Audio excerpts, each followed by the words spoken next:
Mis queridos hermanos y hermanas, ¿alguna vez has pensado que Dios puede transformar completamente una vida? Hoy celebramos a San Marcos Evangelista, el hombre que escribió uno de los 4 evangelios, pero cuya historia comienza de una manera sorprendente, porque antes de convertirse en santo, antes de convertirse en mártir, antes de anunciar a Cristo al mundo entero, Marcos era solamente un joven asustado que huyó. Sí, la tradición de la Iglesia nos muestra algo impresionante. Aquel joven que aparece huyendo en el huerto de los olivos, envuelto solamente en una sábana, cuando Jesús fue arrestado, era probablemente el propio Juan Marcos. Mientras Cristo era llevado al sufrimiento, él corrió. Tuvo miedo, vaciló, desapareció. Y quizá aquí exista un mensaje poderoso para nosotros, porque cuántas veces también nosotros huimos. Huimos de la cruz, huimos de la conversión, huimos cuando seguir a Jesús comienza a costarnos caro. Pero Dios no abandona a aquellos que vacilan. Y eso es exactamente lo que hace tan extraordinaria la historia de Marcos. La casa de su familia probablemente fue el lugar de la última cena. Fue allí donde Jesús celebró la Pascua con los discípulos. Fue allí donde nació la Eucaristía.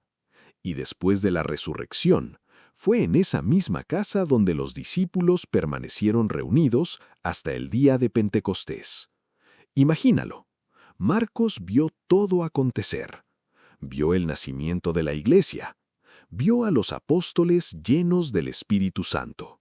Vio a hombres sencillos convertirse en testigos capaces de morir por Cristo. Y poco a poco, algo comenzó a cambiar dentro de él. Aquel joven temeroso comenzó a madurar en la fe. Después, Marcos acompañó a San Pablo apóstol y a San Bernabé en los viajes misioneros. Hubo dificultades, hubo debilidades, incluso hubo conflictos, pero Dios seguía escribiendo su historia.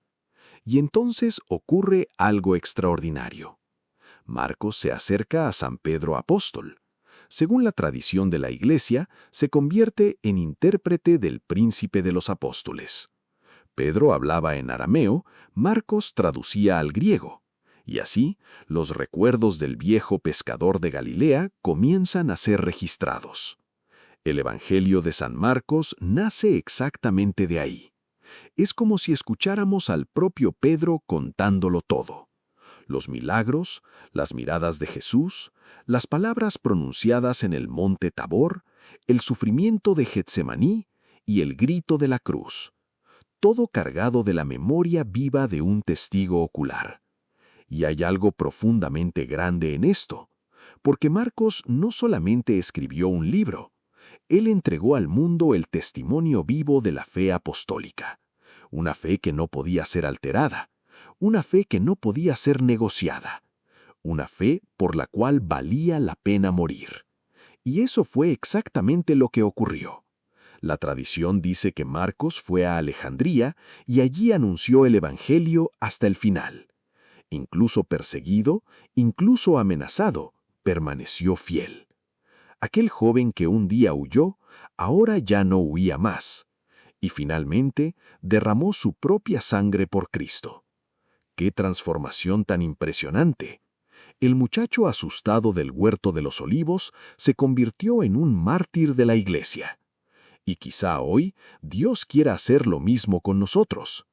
Tal vez tú también hayas vacilado. Tal vez tu fe se haya enfriado.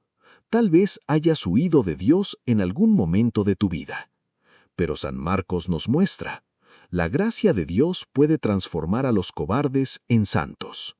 Puede transformar el miedo en valentía, la debilidad en fidelidad, la caída en santidad. Porque Dios no elige a los perfectos. Él transforma a aquellos que se dejan conducir por Él. Hoy, mirando a San Marcos, pidamos esta gracia. La gracia de perseverancia, la gracia de fidelidad, la gracia de permanecer con Cristo hasta el final. y si fuera necesario, tener el valor de entregar la propia vida por la verdad del Evangelio. Que San Marcos Evangelista interceda por nosotros, y que nunca abandonemos a Jesús aún en los momentos más difíciles. Que Dios te bendiga.